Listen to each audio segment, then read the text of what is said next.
Good afternoon, and welcome to Success.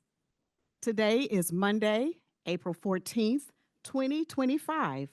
We are here at Columbia State Community College, Tennessee's first community college established in 1966. Our president of the college is Dr. Janet Smith. Welcome to the Spring 2025 Lunch and Learn Career Industry Podcast Series, hosted by the Career, Veteran, and Transfer Center, part of the Student Services Division. This event is co-sponsored by Republic Bank and Trust. And we also have another co-sponsor, the Charger Pathways Impact Program, funded through the Rural Post-Secondary and Economic Development Grant. We'd like to thank all of our lunch sponsors, Coworks Coffee, Subway, Chick-fil-A, and today, Boot Stompin' Barbecue of Columbia. I'm your host, Frida Leslie Pillow, coordinator of the Career, Veteran, and Transfer Center here at Columbia State. We will have a very exciting discussion with our guest panelists today on the topic of careers in science and math. This podcast series is being presented to provide listeners with choice of major guidance and to inspire your career. We want listeners to explore career paths in the areas discussed, understand industry trends, including the anticipated impact of artificial intelligence in specific fields. As a listener, we want you to know that classroom instruction here at Columbia State and the body of knowledge that's shared can develop you now for the workforce of the future.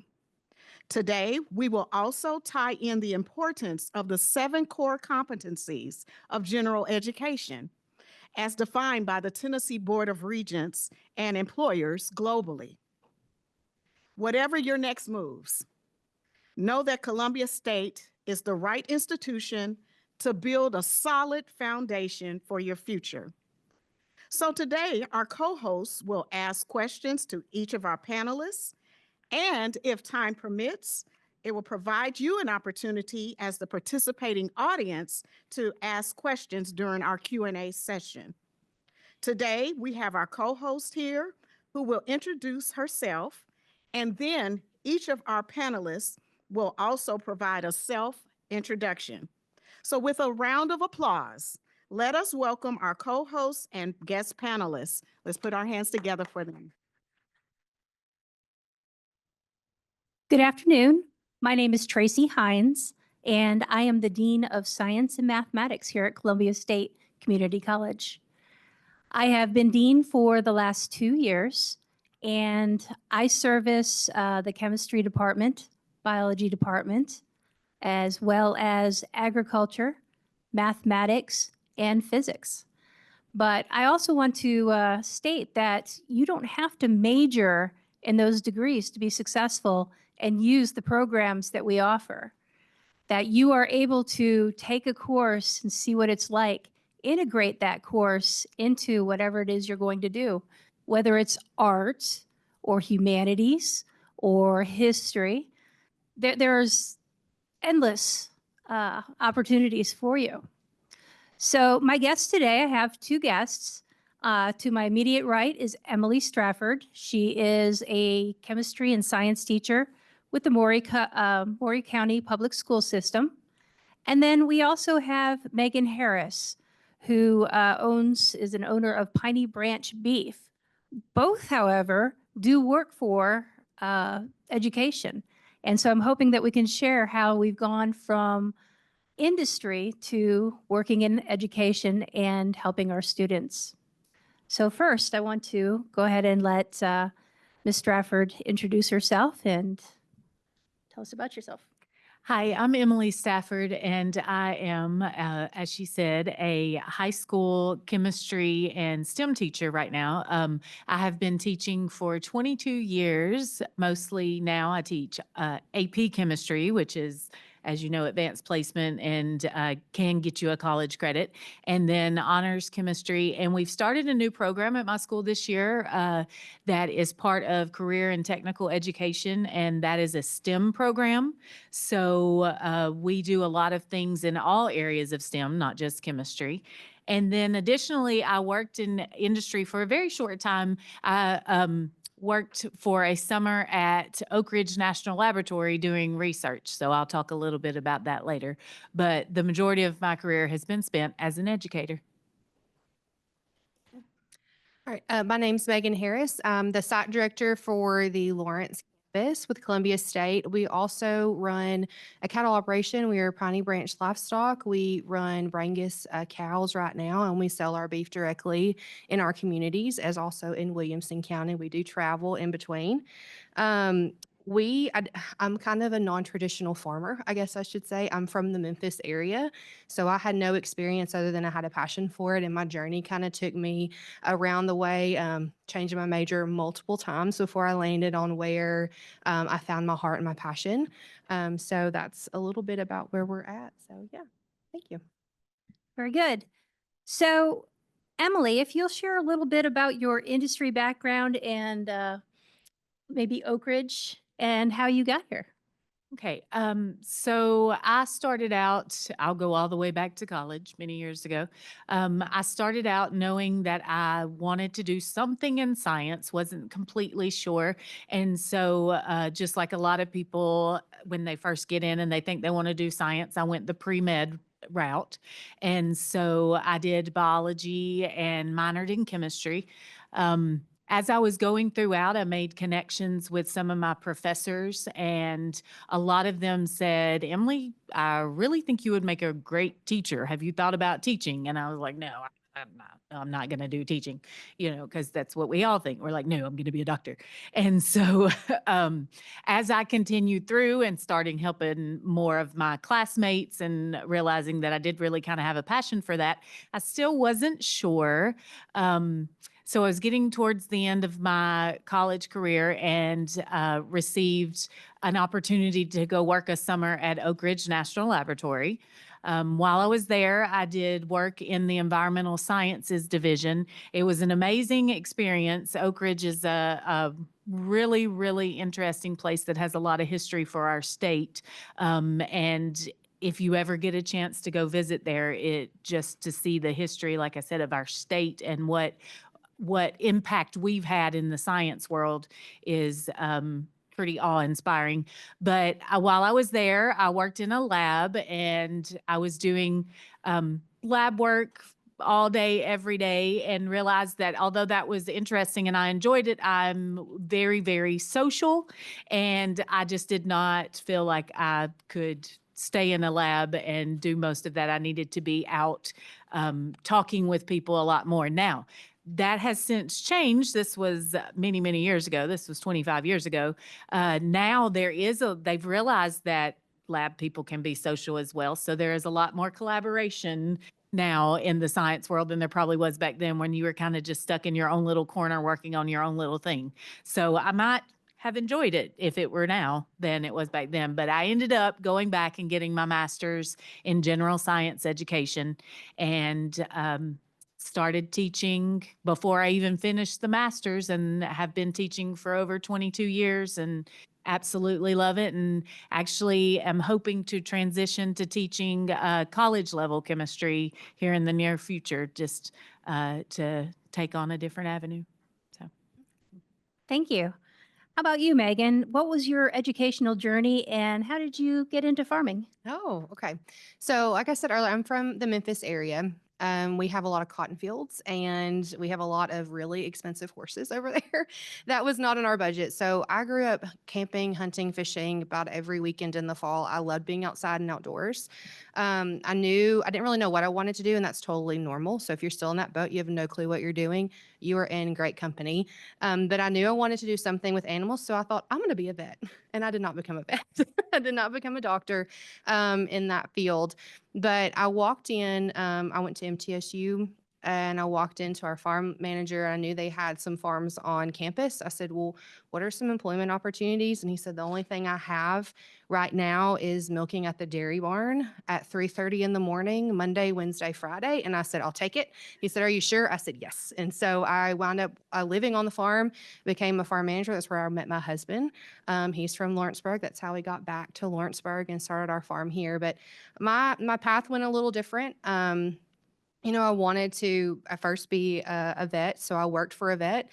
Realized quickly there's a lot of debt there, and they don't get paid. They have to know vastly more than an human doctor does. They have to know different species, and they're not quite paid the same. So I thought that's not really my passion at the time. Then I thought I wanted to be a high school educator, and I took an education class and realized this isn't really where I want to be. I wanted to be with adult learners. I wanted to be in that college setting because I had really good advisors, really good professors that really took me under their wing.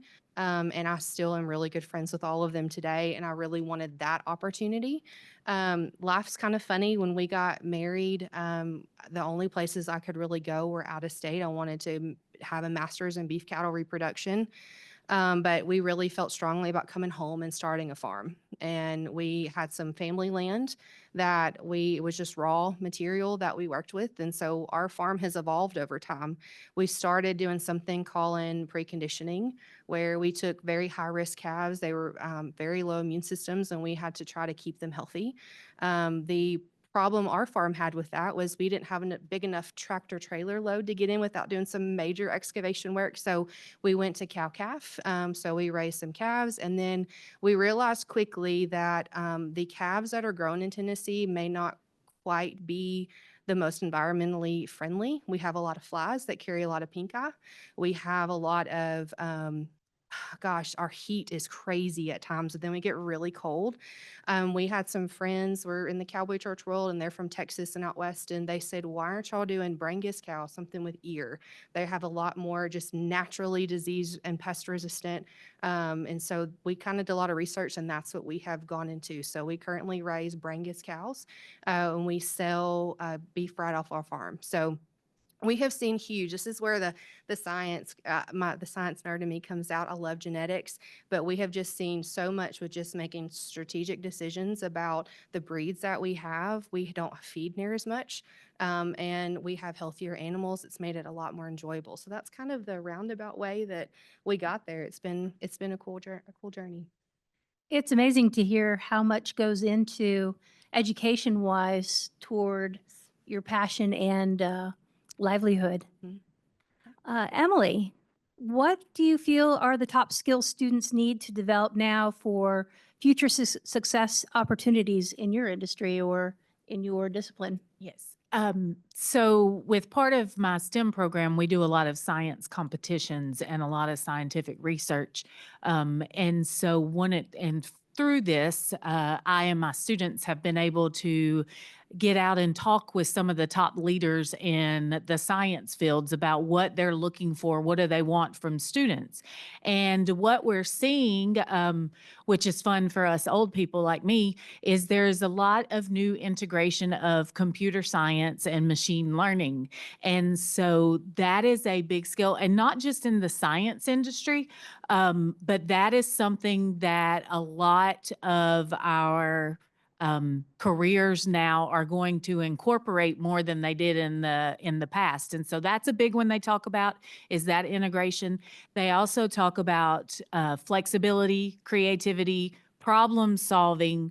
Most jobs now are not just come in and they give you a step-by-step of what they want you to do. Most jobs now come in and expect you to be able to be a little bit of a problem solver and take on things without being asked. And so those are, especially from the high school level, the younger students, that's a lot of what they're looking for. And we're trying at the high school level to cultivate. Very good. Megan, I'm going to direct this one to you as far as hiring or recruiting, retention. This could be towards students or maybe faculty or staff at in the higher education. You kind of address the veterinarian and beef as well. What type of challenges do you see with that type of industry?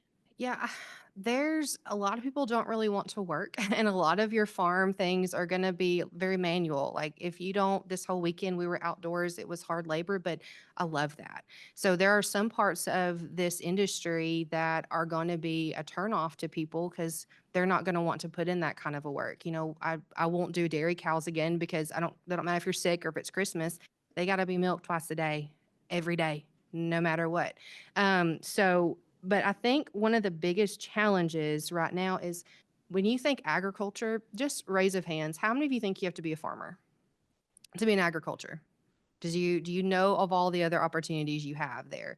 If you're interested in business, or if you're interested in marketing, if you're interested in finance, economics, world trade, any avenue, there's a spot for agriculture there. So if you have a passion for that, there's more opportunities than I think people truly realize there are in that field. But really, technology is changing. You have got to stay up to date on the latest trends in the technological advances to be competitive in your field. One of the biggest challenges, I think, in agriculture is we think, well, this is how grandma, granddaddy did it. This is how we did it back then. Well, our world's changing. We're evolving, and agriculture has a place there. Even right here in Columbia and Spring Hill at our research center that we have right here in our backyard with UT, they have a unit that is specifically looking at how technology can help all areas of agriculture, so in farming. So you just have got to stay up to date on those things. I think that's the big challenge. Good. How about you, Emily? Do you see any challenges with going into chemistry or science fields? Yes, I will agree with her that you have to stay abreast of all the new technology trends and all of the things that are going along. Um, I feel like you have to to be successful in any industry, you have to be a lifelong learner. Mhm. There are always new things that you can learn, and you have to kind of take it upon yourself to go out and do that. For instance, with the machine learning, the AI, the computer science, those are some things that we may not have done when we were working on getting into whatever career we want, but now they're becoming so prevalent in all careers that you have to be willing to take on and learn those things on your own, and companies are going to expect that. Um, as an educator, I'm sure you know that there is a shortage of educators, and that is a field that it's becoming harder to retain people in. And so, if you are someone who has a passion for helping people, and you are someone that your friends always look to in your classes to say, hey, can you help me learn this stuff? Consider education. There are a lot of different avenues in education that you can take. And it is one thing I love about being in education is I get to, especially in science education, I get to put my hands in a little bit of everything. So I may not do this career, but I have a student who wants to do this career. And so I get to learn a little bit about that and try to find the opportunities for them in that career field. And so if that's something that you enjoy, then education is a good field. One of the things I find as a high school teacher, when students are talking about going into STEM career fields, they just don't know how much is out there. Like you said, with agriculture, there are so many different things. It's not just being a farmer.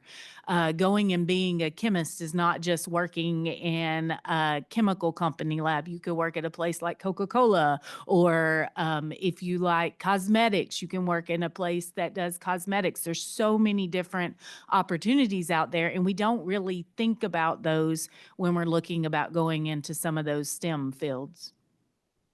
That's a good point. I used to work for Coca-Cola, and I graduated with my bachelor's degree in chemistry.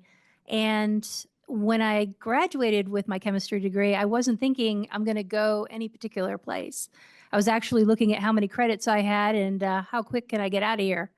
And it happened to be chemistry. And no, I don't know the secret to Coca-Cola, but it was a fascinating lab to work with. And from there, I did research, and then now I've gone on to education. So again, your possibilities are endless. When you choose a degree or choose a program, you don't have to stay there. You can move and change and make it whatever you want to be. All right, so I'm going to move on to a hot topic now with artificial intelligence. How do you think that artificial intelligence impacts your field, and what does our future look like? Sure. So if you asked me this question 13 years ago, I would say no. I don't want it because it's going to take our jobs. But I kind of referenced dairy cattle, so I'm going to stick with that a little bit. You do have to milk them twice a day. If you have sheep or if you have goats, they have to be milked twice a day. That's just the way that it is. There are some robotics that are milking the cows right now. We actually have some local dairy farms in neighboring counties that have included robotics into their setup. And I'm sitting here thinking, there's still that hands-on that they get. But if I had the flu, I mean, I'm not going to want to milk cows that day, but those cows need to be milked that way. When I think about precision agriculture, like with doing your row crops, there are GPS tracks, so you make sure you're mindful about what you're putting out, where you're seeding, so that you're not doing too much. So there's a really good blend of human and the technology, and I think it's really important to keep that because that's going to help us to be more sustainable as we're looking as our population grows and things like that. It really kind of helps to kind of blend those together and be mindful. Yes. I will agree with that. Again, I'm just coming in from the scientific research part of my career. So we are seeing a big shift in the international competitions like the International Science and Engineering Fair into machine learning and AI and how those can be used in all different fields from astrophysics to things like I had some students who worked on a project where they made their own drone and they used AI. They wanted to use it for search and rescue. And so they were teaching the program how to see visuals of humans and pick out a human in an area with a lot of other things in it. And so AI is not going to take out the human component, hopefully.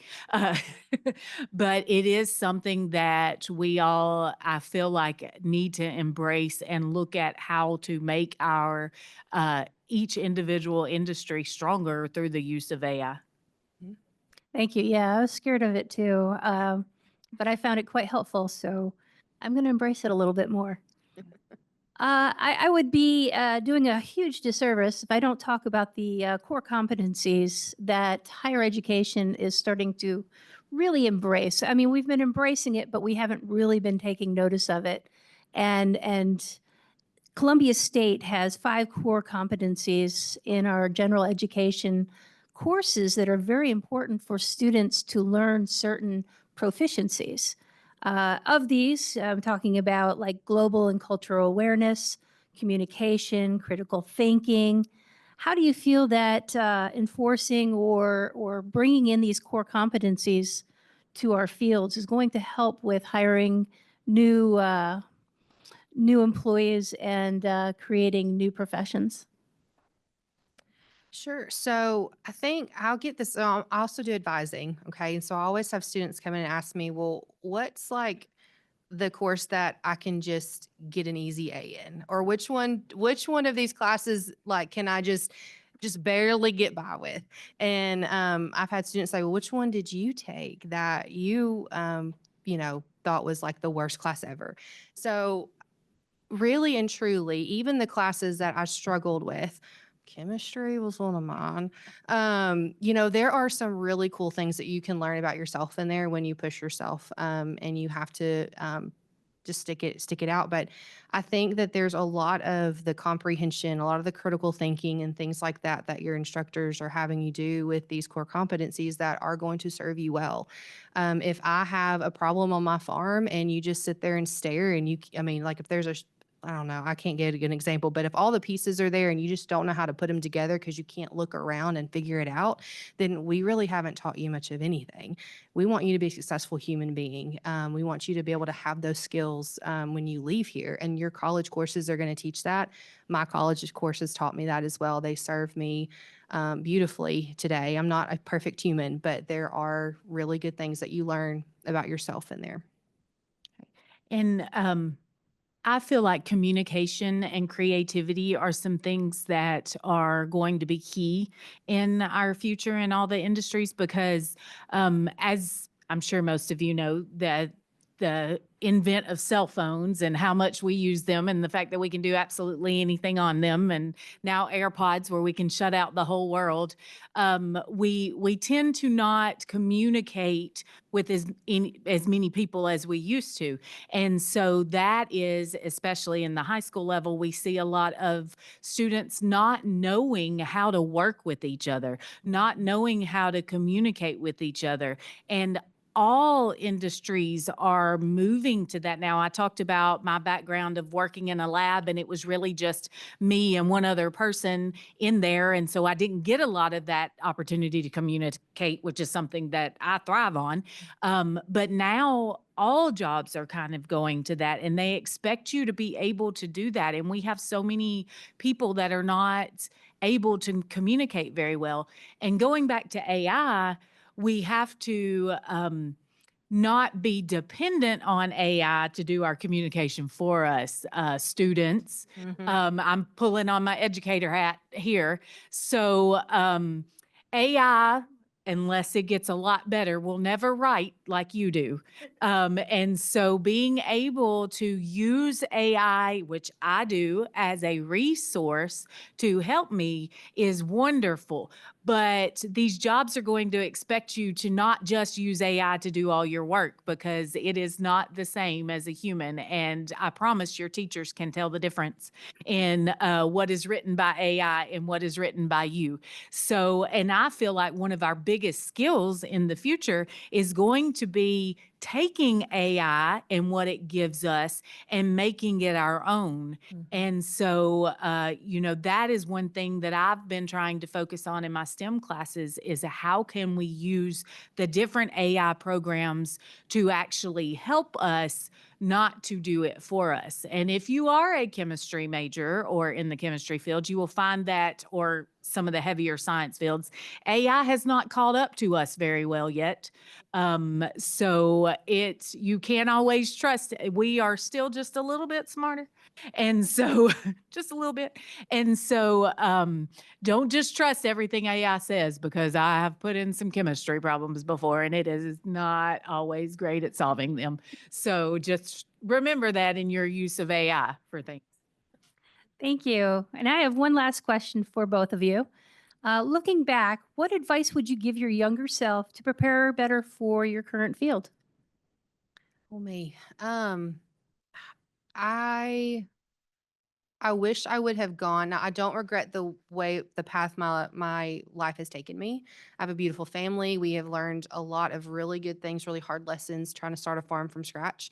But I do wish I would have gone to get my master's right after getting my bachelor's. I'm working on my master's right now, and it is not as easy as it probably would have been when I have children that are in sports and, I've got a full-time job. It's a little bit more difficult, but I'm sure there's a staggering statistic, but most people who have the best of intention of going to get their master's degree, if they have a desire to ever teach or pursue higher education greater than just their bachelor's degree, then it's not very often that they go back.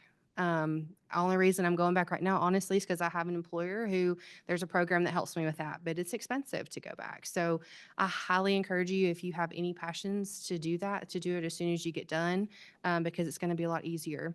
And I think looking back, just for my particular field as a farmer, I really, not trying to toot my horn, but I really dove in. And so if you ever have an opportunity, or if you're ever scared to ask a question or ask for an opportunity, don't be, because you never know what door you're opening. The worst they can ever do is say no. But any kind of training you can get that helps you to figure out what your future is going to look like, or develop those skills, it's always worth it. I absolutely agree with the part about higher education, because I did go straight into a master's program, and I am very, very thankful that I did that, because I think I am currently in my second master's program at a totally different point in my life, and it is definitely more challenging working full-time and doing a master's program than it was just being able to focus on doing that. And so I do agree with that. Sometimes if you put it off, it may be something that you don't go back and do because life gets in the way. Also, one of the things that I look at was I was so one-track minded as a young person in what I wanted to do. And so I didn't really get out and explore more things. And I kind of wish that I had done that, although I ended up in absolutely the path that I know I was meant to be in. But I was a little bit more closed-minded early on about what I would let that be.